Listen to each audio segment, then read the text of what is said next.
obviously in England and Spain, and those matches, just weren't good enough and up to the standard of the women's national team. This last game, I think that we saw a lot of improvements. I think we had really good rhythm in the game, especially in the first half, most of the first half, and let that drop, a little bit in the second half. So I think, hearing 3-game losing streak is really tough as a U.S. national team member, and I don't think the scoring line was indicative of how we played, but at the end of the day, we need to take a look at that and make sure that we end this year off right. We're lucky to have another opportunity against Germany. We're not going to get second chances come the World Cup, so we're making sure that we do anything and everything we can to put goals away and make sure the score line is one that represents the game.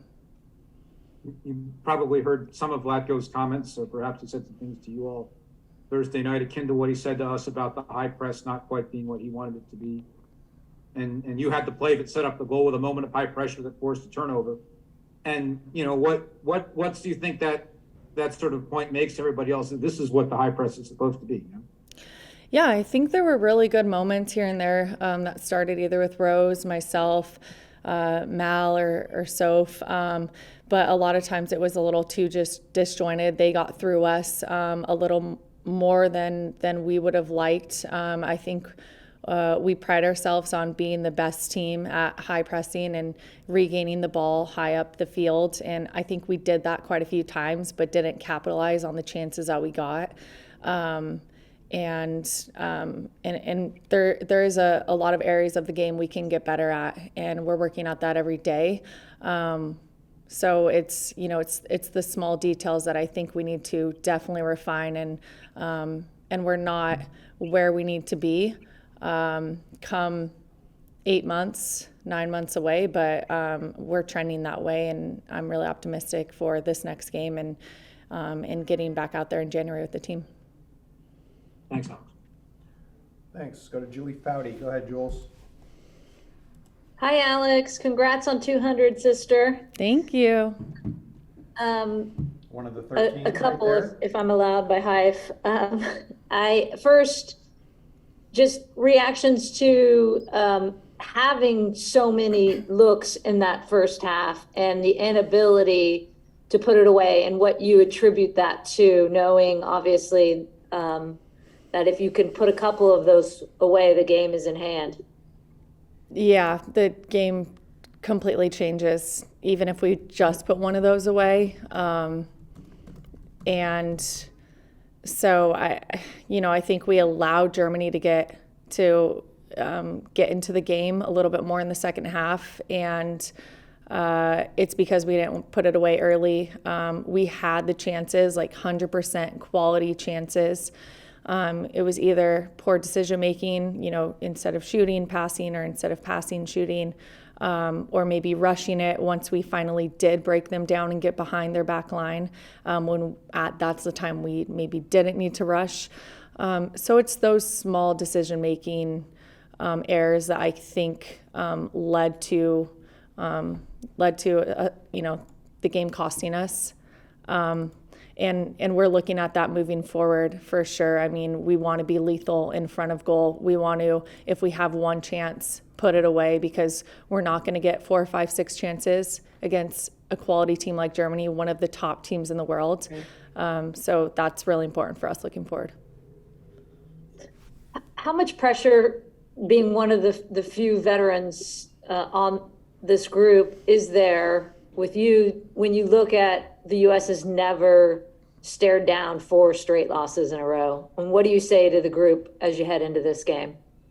We're getting ahead of yourself. It's 3. It's not going to be 4. I mean, the potential, but yeah, I am ahead of myself. But just that potential, how much does that weigh on you? Every game weighs on us. We want to play our best every day, and we, as you know, we have created an environment in training that I think is the most competitive in the world, day in and day out. So when we get on the field against Germany, against Spain, against England, against Sweden, it doesn't matter who we play. We want to play our best. And the other night we played a little bit of our best, but not for enough, and we didn't finish the game when we should have. So those are important pieces that we have looked at over the last day or two, and that we want to make sure don't happen again in this next game, especially given that it's been an incredibly long season. Players want to end on a high note, and we're in, the mode of continuing our path to the World Cup. This is an incredibly important game for us moving forward. Great, thanks, darling. Thanks, Jules. Let's go to Emma Sanders. Go ahead, Emma. Hi, Alex. Thanks very much for your time. Obviously, you're nearing that milestone of 200 appearances. So I just wondered how you sort of reflect on your USA career and kind of how much that you've been able to achieve during that time. Yeah, it's a little surreal coming up on 200, because I almost feel like 100 was just a couple years ago, and before that, my first cap. So I've absolutely loved every moment that I've played on this team, and I never take anything for granted, and I'm just fortunate and grateful to continue to be here representing the country, and now as one of the most capped players and one of the veterans on the team, I hope to continue leading this team, and I hope that we're successful in my 200th cap, because I really want to win. Every game I want to win, but especially tomorrow. Yeah, and you say there, you're one of the most caps now. When you look back at your first cap, can you try and summarize for us how much has changed, both for you personally, but also within the game and as a player, across your sort of, 199 caps so far? Well, I was very wide-eyed and just eager to learn, and so overwhelmed with everything when my first cap hit me. And a lot has happened since then. Obviously, a lot of personnel change in terms of players, but a lot of what this team is about has continued to remain. And it's just great to continue to be on this journey and be able to continue representing this team in this country for 12 years now, 12 years and counting. Sorry, just another very quick one. What's been your highlight? I think my highlight's just been the number of times I've been able to represent my country at the highest stage. So all the Olympics and World Cups, we work our whole lives, and then once that's over, then we work for another year or 2, 3 years to get back to those moments. Those are the moments that all make it worth it. Well, congratulations. Thanks, Alice. Thank you. Thanks, Aaron. Thanks, Emma. Unless anyone else pops up, last one will go to JJ Pavlik. Go ahead, JJ. Hi, we were at your training session earlier. We saw you speaking to the cerebral palsy players. What gems are you giving out? Because you had them in rapt attention. What were we talking about?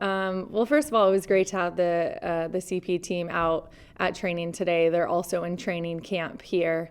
So it was great to cross paths with them. And we just talked about, their journey to getting on that team, what their future games look like, what their hopes are, and ours as well. And then it was just great sharing stories. So that's been my first encounter with a lot of those players. And it's also incredible to see that I believe they have a 15-year-old on their team representing the CP team. And then, they have a couple 30-year-olds. So their team ranges in age just as our team, and it was just great to kind of get together and have a couple laughs and have them come out to training. I think they're coming out to the game tomorrow as well.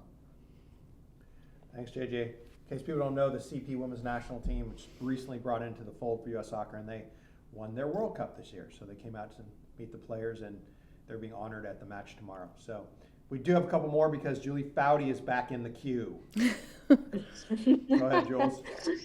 All right, I'm back. Alex, another one I was just thinking, and as much as this pains me to say, is it a bit naive for all of us now, given the rise of the women's game globally, to be shocked by 4 games, potential 4-game. I'm sorry, I'm not getting ahead of myself. I'm just because this is a stat that keeps getting thrown out there. The potential for a 4-game loss series just because how good the game has gotten, or should the standard for US soccer still be like we should just run through everyone still? Well, I don't think we've ran through everyone for years now. I mean, the game has just got incredibly better. The quality across the board has gotten better year after year as federations put more money, more effort, more time, and focus into their women's side, as domestic leagues have continued to increase in quality throughout the world. So I think that for us, it's continuing to figure out ways to stay on top, to stay number one, to win those incredibly difficult games. And I don't think for us losing 1, 2, 3 in a row as we have the last couple of games, that's not going to hurt us in the big picture. If anything, this is motivation for us going into the World Cup, knowing that what we gave wasn't good enough, and what we need to give in the World Cup has to be better. We have to focus on the small things. We can't have a lapse in judgment, not even once. We can't decide not to make a run because they might not play the ball, or not to track back one time, or not to go into a tackle maybe 80 or 90%. Like, everything has to be 100% all of the time. We've known that. And it's important for some of these players who haven't been in those big moments in big tournaments and World Cups to understand that. And so these games, as difficult as they've been, I think there's a lot of good learning points that we're going to be taking with us over the next 8 or 9 months and applying. And trust me, there will be video that will come back, I'm sure, in the next 8 months of these last 3 games, because it's important to remember the low points in order to get to the high points.